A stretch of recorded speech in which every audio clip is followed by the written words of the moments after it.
In this breathtaking mountainous fjord, we get up close to giant glaciers and witness dramatic ice calving dropping hundreds of feet into the water. We find friendly otters, noisy sea lions, thousands of birds, waterfalls, and more glaciers. We visit College Fjord and Blackstone Bay in Alaska. At the start of our journey, we sail into Prince William Sound and up fabulous College Fjord with Harvard Glacier as the star of the show. Then from Whittier, we join a 26 glacier cruise tour and return to Harvard Glacier to enjoy close-up calving of its ice face. Then we cruise through Esther Passage en route to Blackstone Bay.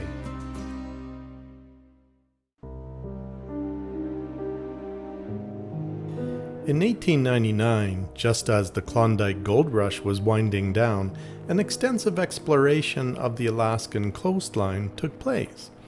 Edward Harriman, an American business tycoon, embarked on a 2-month voyage with numerous scientists of various disciplines, along with writers, artists, photographers, and a couple college professors.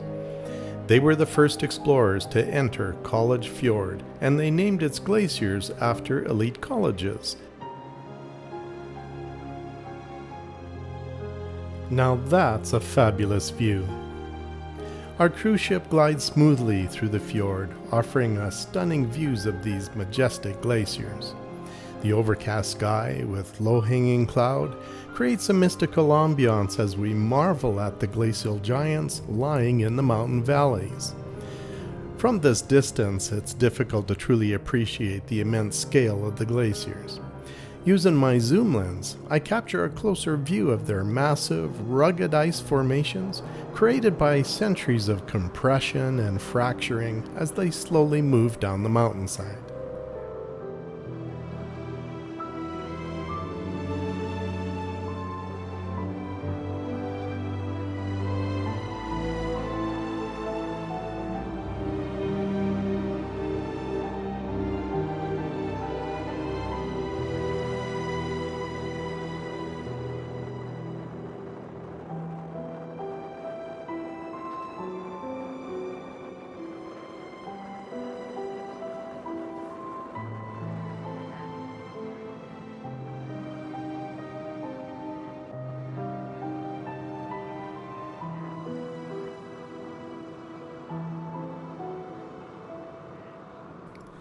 Harvard Glacier is very picturesque, with its mountain backdrop and 8 tributary glaciers flowing down and converging before reaching the water. Each source glacier carries rock and debris from the sides of the mountains, creating the dark flow lines. Harvard Glacier is the largest in the fjord, being 1.5 miles wide and up to 300 feet thick at the waterline. With a flow rate of 6 to 13 feet per day, it's very active, and with large chunks of ice breaking off into the water called calving, which we will soon see. In Whittier, we hop on a 26 glacier cruise by Phillips Cruises, and we also enjoy wildlife along the way. Binoculars are definitely useful here, and I use my zoom lens for these clips. Otter pups are typically born between March and May, and mothers keep them on her chest for several months, gradually teaching them to swim and search for food. We are here in July, so the pups may be 3 to 4 months old and starting to become independent. As we approach Harvard Glacier, we come across large waves, as it had just dropped a large iceberg off its face. And that is when the excitement began.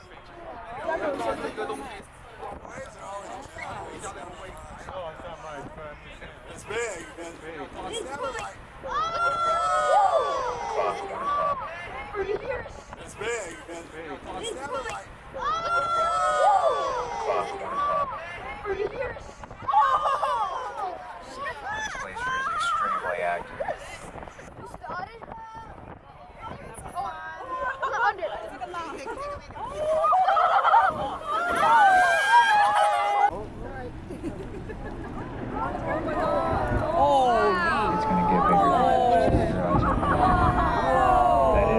250-foot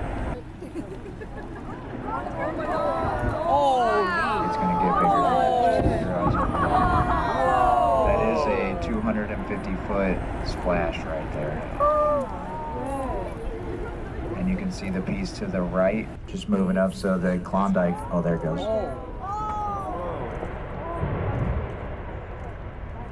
It's gonna get big.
After cruising through Esther Passage, we slow down at Egg Rocks with a large number of Steller sea lions.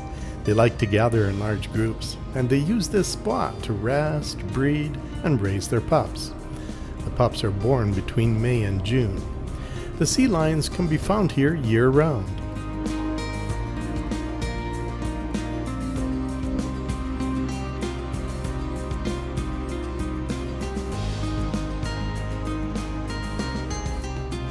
Blackstone Bay is a fjord named after Charles Blackstone, a gold prospector from Seattle who died near here in a winter storm in 1897.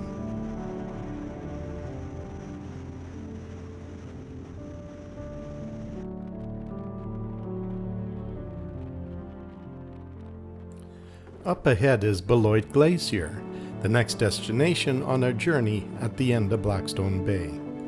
These jet ski riders are on a tour from Whittier.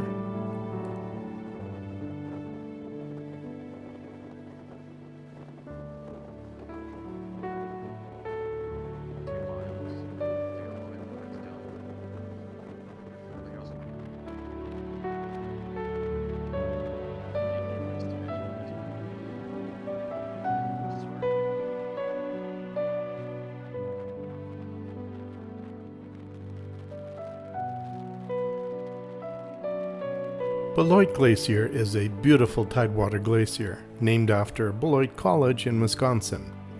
It's only 2 miles long and has a face about 700 feet wide and 200 feet high. We paused here for a while hoping to see some more calving, but the glacier was quiet. I loved its blue icy face, and it was great to see up close.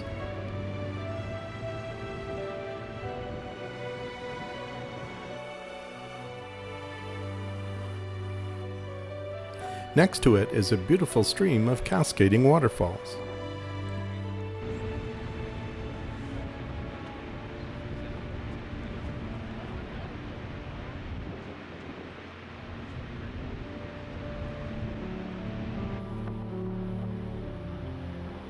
Just across the bay from Whittier is a beautiful spot where we find numerous waterfalls and thousands of screeching birds.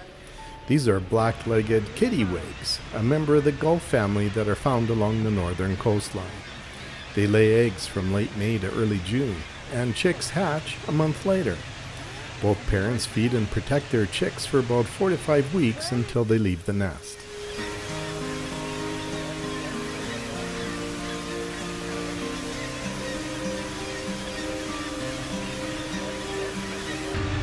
Alrighty, folks, this is going to conclude our trip for the day.